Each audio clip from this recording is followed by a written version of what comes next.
Okay, this video is quotes from Rich Cooper. Now, Rich Cooper is a pretty famous guy. He's one of the best dating coaches. After my wife said she's going to divorce me again, I first thought it was a joke, and then I said, oh my gosh, I got to find a new woman. I got to play the whole dating game again. And so I started watching all these dating coaches, and I thought it was kind of fun because so much of what they said, it was true, it was accurate. Now, if you listen to college professors are worthless. College psychology professors, they're just garbage. They stink. They never say anything useful. Don't even waste your time with any of them. They all stink. And the reason is they play that game of trying to pretend men and women are the same, whereas all the dating coaches, they say the opposite. They say men are logical, women are emotional, women behave totally different than men do in dating. And that's important to know because this is the kind of stuff guys should be learning in high school. It'll help them a lot in life because divorce is a big deal, man. You lose a lot of money, go through a lot of heartache, and, you know, about 80% of them are followed by women. So anyways, I'm going to share with you just a couple quotes from this guy, Rich Cooper. He wrote a book called Unplugged Alpha. I actually bought the book, but I haven't read it yet. I watched a bunch of his videos, and then I found a girlfriend, so I'm kind of, getting complacent, okay? But anyways, you can learn a lot from him. So let's look at some of his quotes here, because he says a lot of things that make sense. He says, women don't care about your struggles. Women just hang out at the finish line and they date the winners. I think there's a lot of truth in that. She wants you making money or having status that makes her look good. Okay, she doesn't care what you had to do to get there. To succeed with women, you got to look good, be fit, have some type of status, some type of money, strong frame. Men have the burden of performance. The female does not. So basically, man doesn't care what his wife does or his woman does. He would like it if she was educated in something that he's interested in and they could talk about it. But at the end of the day, he really doesn't care that much. He doesn't care that she works then. She doesn't care that much what she does. He just wants her to be loyal to him, take care of the kids, cook them dinner, please them in the bedroom. There's less demand on her than there is on him. To improve his health, man needs to work out. Okay, fine. There were some interesting things he says. Women want the best deal they can get for their given level of SMV. SMV is sexual market value. Hypergamy means that women want to marry up if they can. And so they will prioritize trying to marry somebody who's like higher status than themselves. Whereas men actually don't care about that very much. Marriage is totally unfair to men. He's been divorced and he's a really big critic because the marital system is designed to be unfair to men. I think that gets into a bigger subject of there's powerful people who kind of run things and they want to defund men, to feminize the country and make it easier to force it into slavery. But we're not going to go into all that. But I actually think that is true. I know it's true. I lived the truth of that statement, okay? Excellence is discouraged. Masculinity is discouraged. This noble masculinity that makes a country good. Okay, there's different ways of seeing that, like the Tocqueville point of view. Tocqueville said when he came to the United States in the 1800s, 1835 or something, I think it was the good Christian women, he said, that made America good. Anyways, I would say Rich Cooper is best for guys who are dating that are in the age group of, let's say, from about 35 to 55. That's sort of his main area of audience. What are some other things he says? He says, the man needs to create value. The woman needs to preserve value. A female looks at a man and she's interested in his future and his earning potential. Will he be able to take care of her and provide for her, etc.? Okay, man's more interested in her past. Does she have any kids? Is she divorced? Was she promiscuous? What's her credit score? All that kind of stuff. How many ABs did she have? Okay, he says a female's SMV, sexual market value, peaks at 23 years of age. He says for a man, it can often peak much later, even in his 40s. Other places will say a man's peak SMV is when he's around 30, but that's kind of variable. It depends on his career and all that other stuff. I know that women became a lot more interested in me once I was done. I was out and making money. There was some interest in me as a resident, but not that much. Partly it's because of where I trained, which wasn't a good place for meeting women, but not that much, not as much as I thought there would be.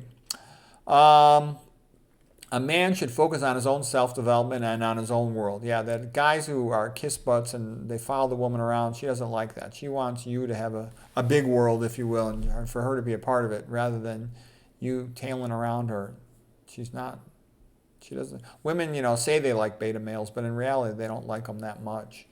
In general, he says, Rich Cooper says, the female is a beauty object, and that's why they dress up, wear makeup, nice clothes, high heel shoes. He says the man is a success object. The definition of hypergamy is to seek someone of higher social status than themselves, which is what women do. Men seldom do. Men kind of prioritize beauty over money. I think it's because a man can only sleep with a woman if he's attracted to her. He can't fake it. So he has to be attracted to her. So she has to have at least some attractiveness to him. And then she, in her own mind, has to decide, it's nice that she's attracted to him. And on the dating apps, he has a whole big thing about what women are actually attracted to. The other thing he says is that what men say about dating women is usually true.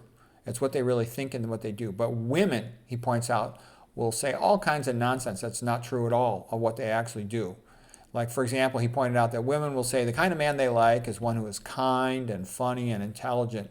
But when you look at how women behave on a dating app, they don't care about that. They go for a guy who's tall and good looking and muscular and high status and makes money, okay? They don't care about any of this stuff. That'll come out like at the bottom. When a woman says she likes an intelligent man, what she means is she wants a guy who's smart enough to make money.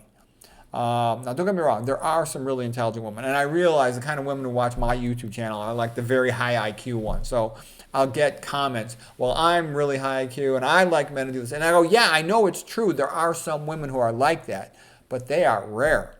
I can also tell you, I have friends who I talk to, like nurses and techs who I talk to and who give me advice, and they all said, Dr. Rogers, forget about ever meeting a woman you'll have an intellectual conversation with. It's never going to happen.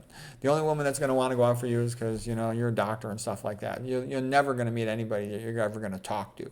That's unrealistic. What I found the most important thing for women is that they're physically present. In my experience, there's all kinds of women that are nice and pretty and all kinds of stuff, but they all live 3,000 miles away, and it's meaningless. You can't date somebody who lives 3,000 miles away. Because some women did send me emails, and they seemed very nice, but you know what? I can't date somebody 1,000 miles away. I'm not a traveler. I don't like traveling at all. Never. I've been on a plane only twice in the last 28 years, or 3 times in the last 28 years. I'm not a traveler at all. I don't like traveling.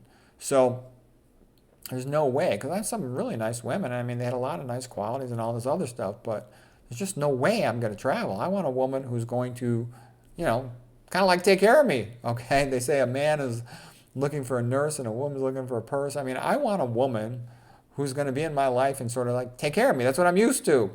Cook for me, okay? And, don't get me wrong. Any woman I go out with always has a good deal, a better deal than I get. Okay, I'm kind of like a robot work machine. Let's see. What else does Rich Cooper says? Then he goes through a lot of stuff. The guy goes through tons more than I can possibly say here. He's a pretty meticulous guy. He goes through all the things that are red flags to watch out for in a woman, all the things that are green lights, what kind of marriages work, what kind of marriages work. She's religious. She has a very small notch count, Ideally, she was a virgin before she slept with you. If not, at least there weren't too many. The more men she slept with, the less likely she'll ever be committed in a relationship. The more likely she's going to file divorce or cheat. Let's see. The best female-male relationships are when they're complementary. The men doing sort of the man jobs, whatever those might be. The female doing the female jobs. And I think that's true, because I saw that with my father and my mother. My dad was the moneymaker, and she ran the house, took care of the kids, and did everything else related to the family. As a matter of fact, like I said, my father never made a phone call in 40 years that I ever saw. A social phone call. He made work phone calls. My mom invited all his friends, and we had company over at our house multiple times per year and great parties. And they had a very happy marriage for their entire lives. My mom ran everything. Everything. My dad just worked, and then he read. And that's kind of nice. That's kind of like what I would want. Yeah, there was never anything to argue or compete about. Like my ex-wife was a doctor, and she couldn't compete with me as a doctor. There's no way. And then I don't know how to explain it, but she would become jealous of me, and it wasn't good. Anyways, the fact that there was no competition whatsoever between my parents, my dad did what dads do, my mom did what moms do, things worked out great. Anyways, there's Rich Cooper. If you want to learn more about dating, he's one of the best dating coaches. There's a couple other dating coaches that are really good, but he's one of the best ones.